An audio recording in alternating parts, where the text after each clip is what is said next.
Viewers, मैं हूं वकाल गाज़ी वीज़ा कंसल्टेंसी से। उम्मीद है आप सब लोग खैरियत से होंगे। आज की मैं ये वीडियो स्पेसिफ़िकली कर रहा हूं ऑस्ट्रेलिया स्टूडेंट वीज़े के लिए कि क्योंकि मैं भी फ़र्स्ट टाइम जब ऑस्ट्रेलिया गया था तो मैं स्टूडेंट वीज़े पे ही गया था। तो मैं थोड़ा सा आपको बताता हूं कि मुझे कैसे ऑस्ट्रेलियन का स्टूडेंट वीज़ा ग्रांट हुआ था। सबसे पहले डिस्कस करते हैं कोर्स के बारे में कि आपका जो कोर्स सिलेक्शन होगी वो बहुत ज़्यादा रेलेवेंट होनी चाहिए आपकी प्रायर स्टडीज़ से। अगर आपने बिज़नेस स्टडीज़ में किया हुआ है, कॉमर्स में किया हुआ है अपना इंटर या अपना बैचलर्स पाकिस्तान से, तो आपका जो भी प्रपोज कोर्स ऑफ एक्शन होगा, प्रपोज कोर्स ऑफ स्टडी होगी वहाँ पे, वो हमेशा आपकी रेलेवेंट कोर्स के मुताबिक होनी चाहिए। वहाँ पे भी आपका बिज़नेस कोर्स ही होना चाहिए, कोई इस तरह का कोर्स ना हो कि वो आपकी स्टडीज़ से हाईली इररेलेवेंट हो जाता है, क्योंकि उसको आपको फिर एसओपी में एक्सप्लेन नहीं कर सकेंगे अगर आप, क्योंकि एसओपी आपकी बहुत ज़रूरी डॉक्यूमेंट होता है जो आपके स्टूडेंट वीज़े के लिए लगता है। जब आप अपनी एसओपी लिख रहे होंगे तो आप उसके ऊपर अपना कोर्स रेलेवेंट से लिखेंगे कि मैंने ये प्रायर स्टडीज़ की हैं और प्रायर स्टडीज़ करने के बाद मैं ये कोर्स सिलेक्शन है मेरी, मैं इसमें जाना चाह रहा हूँ। इसलिए सबसे पहले तो ज़रूरी है कि आपका जो कोर्स सिलेक्शन हो वो बहुत ज़्यादा रेलेवेंट होनी चाहिए अपनी स्टडीज़ के। वहाँ जाके आप फिर बेशक अपना कोर्स चेंज कर लें, लेकिन वीज़े के लिए ज़रूरी है केस ऑफिसर को सेटिस्फाई करने के लिए कि मेरा कोर्स हाईली रेलेवेंट है। क्योंकि आजकल तो सबसे पहले जीटीई जो होती है, जेन्युइन टेम्परेरी एंट्रेंस जो होती है, वो यूनिवर्सिटी ने आपकी अप्रूव करनी होती है। अगर यूनिवर्सिटी आपकी जेन्युइन टेम्परेरी एंट्रेंस अप्रूव नहीं करेगी तो आपको यूनिवर्सिटी में एडमिशन नहीं मिलेगा। तो जीटीई के लिए स्पेसिफिकली आपको चाहिए कि आप वो कोर्स सिलेक्शन करें जिसकी स्टडीज़ आपके रेलेवेंट होती है, ताकि आपका जो कोर्स सिलेक्शन है, आपको जो ऑफ़र लेटर है वो उसके ऊपर इशू हो सके। उसके बाद एक और जो मेन इंपॉर्टेंट चीज़ है वो आपका है एसओपी डॉक्यूमेंट होता है जो उसके बाद आपका लगता है। तब आपने कोर्स सिलेक्शन कर ली, कोर्स सिलेक्शन के बाद आपकी हो गई, उसके बाद आपने अपना एसओपी लिखना है यूनिवर्सिटी को देने के लिए। पहले थोड़े से रूल्स चेंज थे, पहले हम यूनिवर्सिटी को ये सब चीज़ें प्रोवाइड नहीं करते थे और उसके बगैर ही हमें ऑफर लेटर मिल जाता होता था। लेकिन आजकल क्या है, रूल हो चुका है कि अब आपको जीटीई जो है, जेन्युइन टेम्परेरी एंट्रेंस जिसको बोलते हैं, वो यूनिवर्सिटी आपकी अप्रूव करती है। यूनिवर्सिटी को अप्रूव करने के लिए फिर हमें ये सारी चीज़ें यूनिवर्सिटी को प्रोवाइड करनी पड़ती हैं। सबसे पहले आपने कोर्स सिलेक्शन कर लिए, नंबर सेकंड पे आपकी एसओपी आ गई। अपने एसओपी में यूनिवर्सिटी को प्रोवाइड करना है कि मैं ये कोर्स क्यों कर रहा हूँ, मैंने पाकिस्तान में क्या स्टडीज़ की थी। अगर आपका पाकिस्तान में कोई वर्क एक्सपीरियंस है तो आपने वो मेंशन करना है कि मेरा पाकिस्तान में इस तरह का वर्क एक्सपीरियंस था, इसलिए मैं ये कोर्स सिलेक्शन कर रहा हूँ। मैं इस रीज़न से सिलेक्शन करूँगा, पाकिस्तान में इसका प्रोस्पेक्ट बहुत अच्छा है। इस तरह के कोर्स बेशक अगर पाकिस्तान में, क्योंकि डेफिनेट बात है अवेलेबल होंगे, आप बताएं कि पाकिस्तान में इस तरह के कोर्स अवेलेबल हैं, लेकिन उतनी क्वालिटी नहीं है टीचिंग की, और जो करिकुलम है वो ओल्ड है थोड़ा सा। वहाँ का एक्सप्लेन करें कि वहाँ का करिकुलम क्या है, कैसे डिफरेंस, कैसे कि मतलब करिकुलम में क्या डिफरेंस आ रहा है, वो आपने लाजमी एक्सप्लेन करना है उसके ऊपर। जब आप लोग ये सारी चीज़ें कर देंगे, उसके बाद फाइनेंशियल जो डॉक्यूमेंट्स होंगे, आप जो भी आपका स्पॉन्सर होगा, अगर आपके फादर स्पॉन्सर हैं, बेसिकली जो स्पॉन्सर होता है वो आपका सिर्फ ब्लड रिलेशन हो सकता है, ये भी याद रखिएगा। अगर कोई बाहर से कोई स्पॉन्सर आप बना लेंगे, कोई अंकल को बना लेंगे जो ब्लड रिलेशन नहीं है डायरेक्ट आपके साथ, तो वो मुश्किल हो जाएगी आपके लिए। एक तो जीटीई भी अप्रूव नहीं होगी, अगर इनकेस जीटीई यूनिवर्सिटी अप्रूव कर देती थी यूनिवर्सिटी, तो वीज़ा ऑफिसर वो आपको ऑब्जेक्ट कर सकता है उसके ऊपर, क्योंकि उनमें उन्होंने बड़ा क्लियर कट लिखा हुआ है कि अपनी वेबसाइट के ऊपर कि जो स्पॉन्सर करेगा ही और she should be a blood relation. तो उस कोशिश करें आपके फादर हो सकते हैं, मदर हो सकती है, सिस्टर हो सकती हैं, ताया हो सकते हैं, चाचा हो सकते हैं, मतलब ये वो हैं जो ब्लड रिलेशन हो सकते हैं आपके, यही स्पॉन्सर हो सकते हैं आपके। और स्पॉन्सर का आपको प्रूफ ऑफ इनकम भी लाजमी चाहिए होगा कि उनका क्या प्रूफ ऑफ इनकम है, उनकी जो भी, क्योंकि वो आपको स्पॉन्सर करने जा रहे हैं, उनकी अपनी फैमिली क्या है, और वो ये सारी चीज़ें उन्होंने देखनी होती हैं कि फॉर एग्ज़ाम्पल एक आपके आपके आपके चाचा आपको स्पॉन्सर कर रहे हैं, चाचा की अपनी 4-5 बच्चे हैं, उनकी फैमिली अपनी है, ठीक है। वो उसको इनकम को देखेंगे कि यार इसकी इतनी अपनी फैमिली है, ये इसको इनको सपोर्ट करने जा रहा है, तो ये कर भी सकेगा नहीं कर सकेगा। इसलिए इन चीज़ों का लाजमी ध्यान रखना है आपने। और स्पॉन्सर वो हो जो जिसके ऊपर ज़्यादा डिपेंडेंसी ना हो। नॉर्मली जो है वो फादर या मदर ही ज़्यादातर होते हैं, तो उसमें फिर वो डायरेक्ट क्योंकि रिलेशन आपका आ रहा होता है, तो उसमें फिर वो आसानी हो जाती है थोड़ी सी। लेकिन प्रूफ ऑफ इनकम लाजमी देना है कि आपके फादर या मदर का क्या प्रूफ ऑफ इनकम है जिसके ऊपर वो पैसे कमा रहे हैं, या क्योंकि आपको स्पॉन्सर कोई बिज़नेस है तो बिज़नेस की आपने सारी रजिस्ट्रेशन डॉक्यूमेंट्स, एन डॉक्यूमेंट्स, उसके बाद बिज़नेस का जितना टैक्स दिया हुआ है वो आपने देना। अगर चैम्बर ऑफ कॉमर्स का लेटर है तो वो भी साथ लगा दें आप। मतलब ये सारी चीज़ें आपको देनी, क्योंकि ऑस्ट्रेलिया क्या कहता है, ऑस्ट्रेलिया कहता है कि भाई जो भी आपका स्पॉन्सर है, ठीक है, वो स्पॉन्सर कर रहा है आपको, उसकी बैंक स्टेटमेंट आपने लगा दी, लेकिन उसके लिए ज़रूरी है कि उसका क्या प्रूफ ऑफ इनकम है, तो वो आपको लाजमी देना है। मैंने भी जब अपनी बैंक स्टेटमेंट शो की थी अपने फादर की, तो साथ उनके जो बिज़नेस था उसकी डॉक्यूमेंट्स लगे थे उनके, क्योंकि डिस्ट्रीब्यूशन का बिज़नेस था, तो वो उनके साथ इनवॉइसेस सारी अटैच हुई थी। फिर एनटीएन जो डिटेल्स थी वो अटैच हुई थी, फिर टैक्स रिटर्न जो फाइल होती थी वो अटैच हुई थी।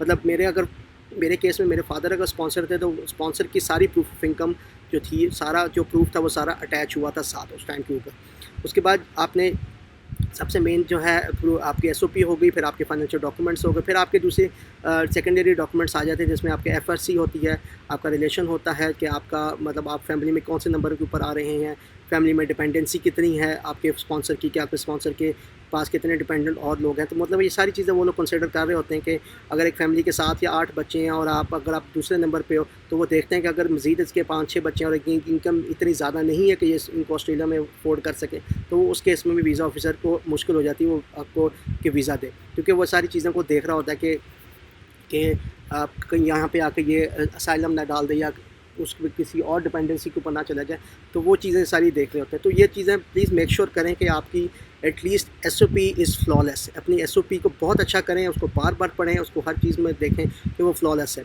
मैंने अपनी एसओपी को बहुत दफ़ा पढ़ा था, उसको बार बार उसको मैंने पढ़ा था, उसको मैंने जो मिस्टेक्स थी बार बार ठीक की थी, और उसको ऐसे पढ़ें कि आप केस ऑफिसर खुद हैं और केस ऑफिसर जिस तरह इन्वेस्टिगेट नहीं किसी चीज़ को कर रहे हो तो आप उसको इन्वेस्टिगेट करें बार बार कि इसमें क्या गलती है क्या गलती। जब आप अपना माइंड इन्वेस्टिगेटिव पर्पज़ से उसको पढ़ेंगे तो आपको गलतियाँ भी नज़र आएंगी और आप उसमें उसको अपने आप ऐसे समझ लें कि आप अपने आप को उसके शूज़ में रख लें केस ऑफिसर के, और फिर उसको चीज़ को पढ़ें ताकि आपको अंदाज़ा हो जाएगा कि मैं कौन सी गलतियां हैं या कौन सी ऐसी चीज़ है जिस पे वो ऑब्जेक्ट कर सकता है। तो इन चीज़ों को ख़ास तौर पे चेक करें। फिर जो मैंने कहा कि सेकेंडरी डॉक्यूमेंट्स इसमें एफआरसी है, आपका बर्थ सर्टिफिकेट है, बर्थ सर्टिफिकेट कोशिश करें आपका इंग्लिश में हो। वैसे तो जो पंजाब में बर्थ सर्टिफिकेट है वो इंग्लिश और उर्दू में दोनों में होता है, इसलिए कोशिश करें वो इंग्लिश में लाजमी, उर्दू में भी हो जाए कोई इशू नहीं है, लेकिन इंग्लिश में लाजमी होना चाहिए उसको।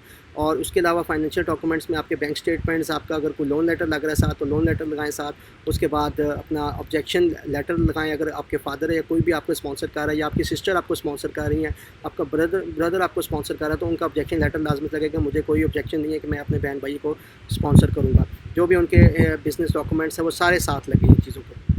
उसके बाद आपका ऑफ़र लेटर तो ज़ाहिर सी बात है होगा ही होगा, उसमें आपने जो भी फ़ीस अपनी सबमिट करवाई होगी तो वो फ़ी की कॉपी लेके आपको, क्योंकि कंफर्मेशन ऑफ एनरोलमेंट जो मिलेगी कॉलेज की तरफ से वो सीओई साथ लगेगी आपकी। उसके बाद आपकी हेल्थ इंश्योरेंस होगी कि स्टूडेंट वीज़े के ऊपर ये है कि स्टूडेंट वीज़े के ऊपर जो आपकी हेल्थ इंश्योरेंस होती है वो अपफ्रंट पे होती है।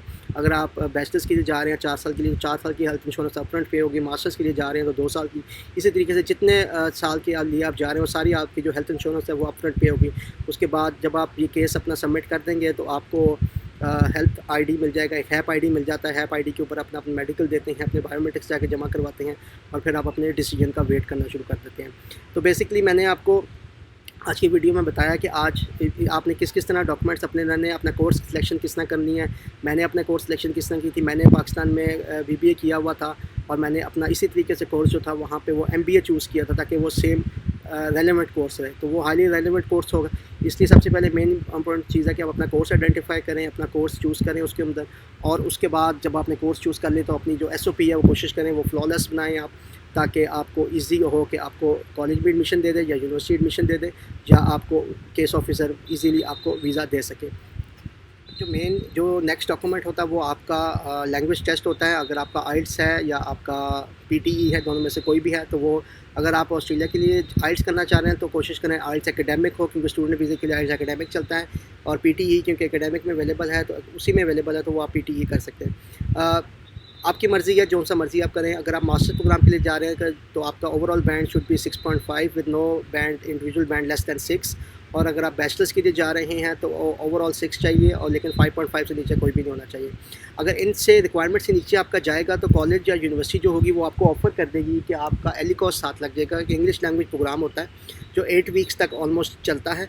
आपको जब यूनिवर्सिटी का जब मेन कोर्स स्टार्ट होने से पहले आपको 2 मंथ्स पहले वो कोर्स करना होता है, जाके वहाँ पे जाके उसके कोई पेपर नहीं होते, कोई सर्टिफिकेशन नहीं होती, बस आपको क्लासेस अटेंड करनी होती हैं। और उसके चार्जेस भी ज़्यादा, उसके मेरे ख्याल चार्जेस एटलीस्ट 2 से 3 लाख बढ़ जाते हैं आपके फ़ीस को, on top of your fees they are added.